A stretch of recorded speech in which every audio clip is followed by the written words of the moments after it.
going to continue the session on C programming. In this session, we are going to cover single dimension arrays. So now let us open up the terminal app. Let us create a new file named as array.c. Okay. Now what is an array? An array is a collection of values all of the same type, it can be integer or double or char or integers. Okay. So to understand array, we'll first see the program without an array, without using an array. Okay, so hash include stdio. First I'll type in the main things.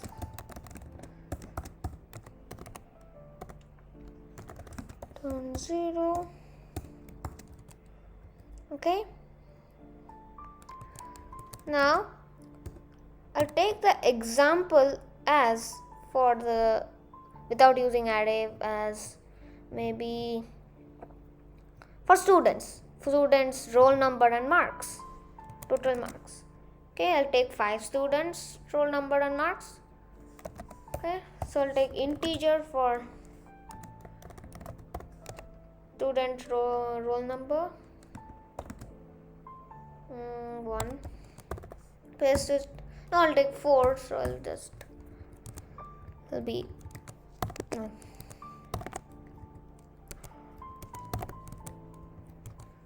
4 3 2. Okay, good. Now I'll copy the one line of this. Now for marks, I'll take float, which means decimal. Student 1 mark equals to 90.0.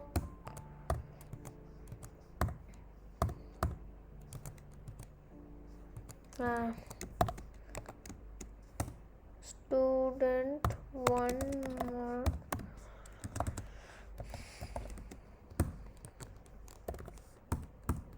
okay.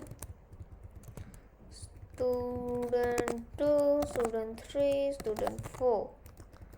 I'll just give 94, 87.5,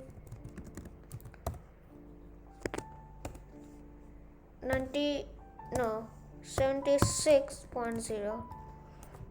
Okay. Now let us print the values which is stored inside these variables.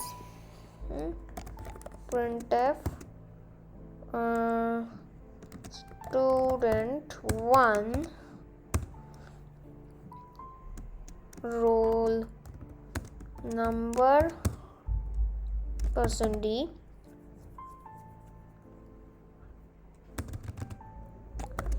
total marks %d, or here I'll just 1 student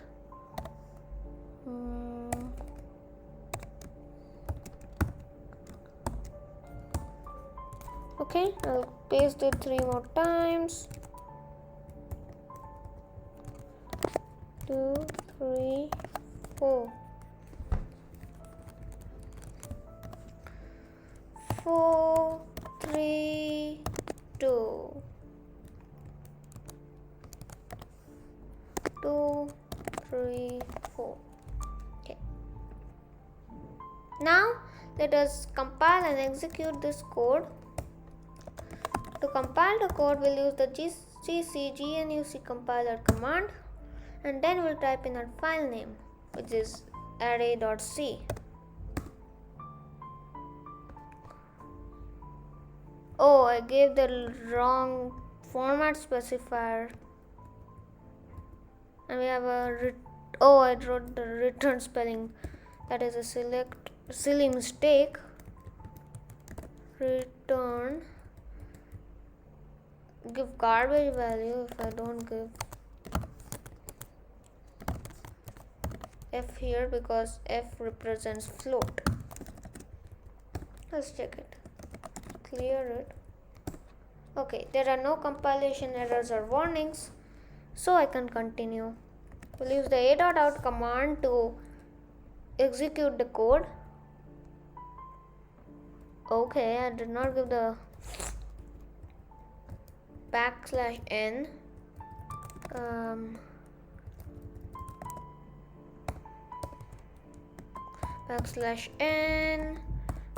\n dot. Good. There are no compilation errors or warnings, so I can continue. Now it's fine. Okay. Now I have only 4 variables till now, 4 students. Now what if I have 40 students? I have to declare 40 means 80 variables totally, right? For students roll number and students marks. So for this, array comes here to rescue us.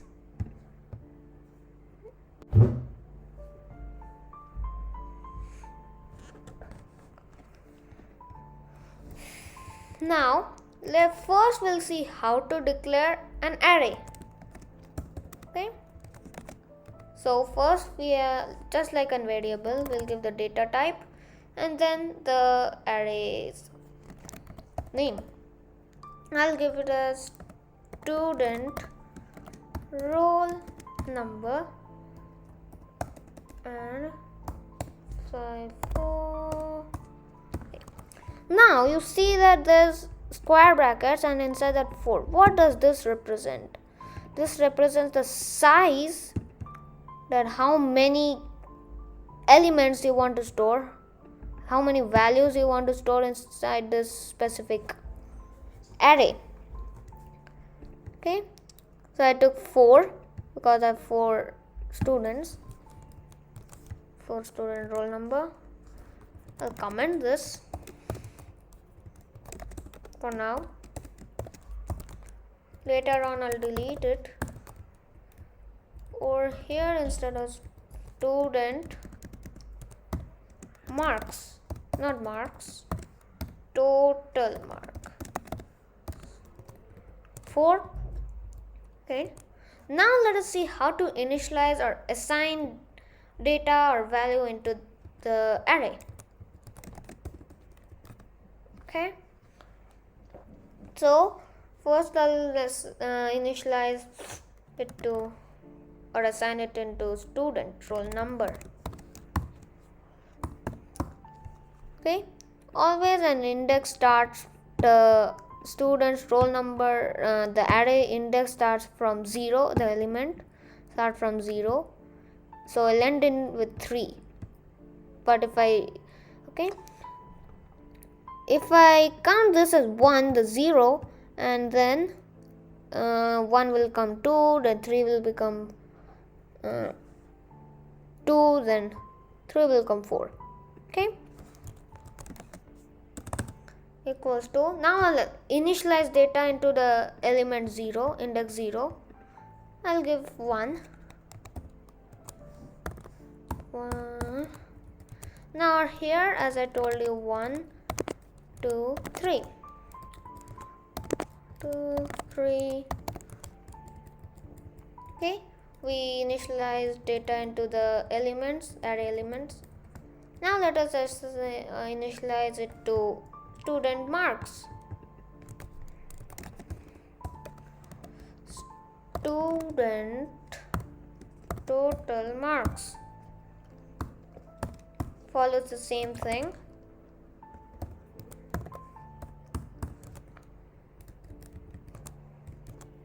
One, 2, and 3. Over here I'll give 90.0, 90.4, 87.5 and 76.0. I'll delete these now. Okay. Now let us print the value which is stored inside these arrays. So here I'll use the delete these lines.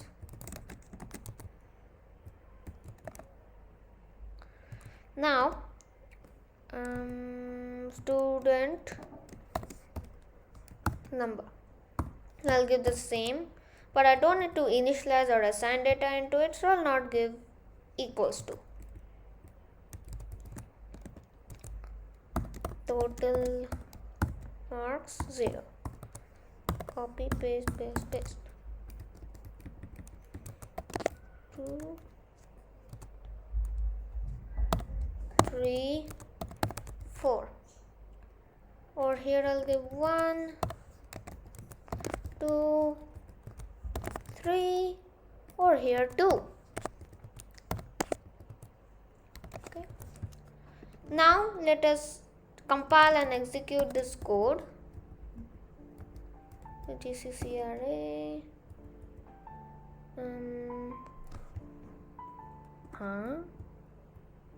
Oh, I gave this as integer instead of float.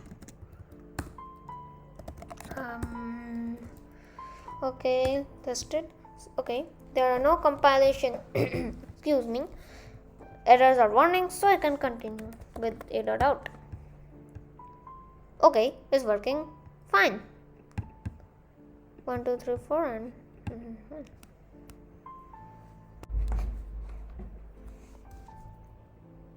okay. So till now we have seen how to declare an array where we provide its name and its size. Okay. We can access all the values of the array using the array name and its index. Always an array's index starts from 0, element starts from 0 and then ends with, the size ends with array size minus 1. As I gave 4 here, it will be 3 because I started with from 0, then 1, 2, 3. Okay. If I give 4 here, it will throw an error. Okay.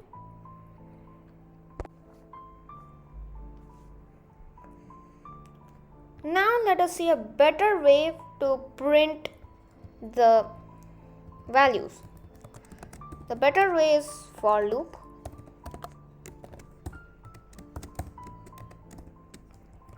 I'll comment these lines. First we'll print the roll number and then, no, we don't need to do that. We can do the same thing. So I'll declare int I equals to 0. As I told you that always 0 starts from, the array index starts from 0. Then I'll give I less than 4. I plus plus. Copy one of these lines. Or here I'll give %d. Those are fine. Or here I'll give I plus 1 because I don't want 0. Or here, then 1, 2, 3. Okay. Instead of 0 here, I'll give I because it's already starting from 0, right? So it's just like an array index. As I give less than 4, it will go till 3. Okay. Now let us test this code, compile and execute this code. Clear the screen. Okay, there are no compilation errors or warnings, so I can continue. Oh goody, we got it.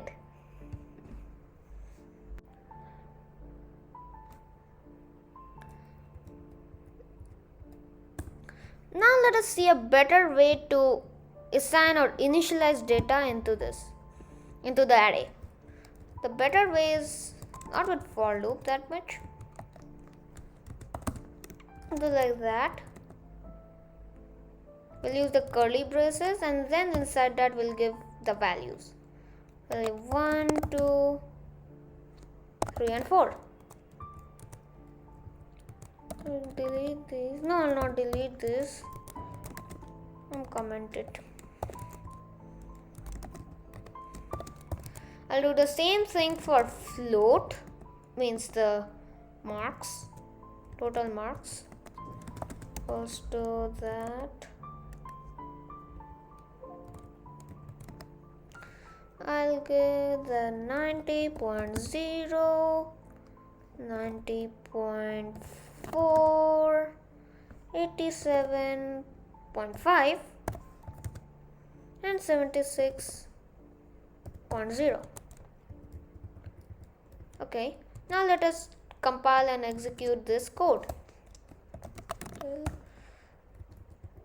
CCC. There are no compilation errors or warnings, so I can continue. Okay, it's working fine. Okay. Thank you for watching this video, and I hope you found this video interesting.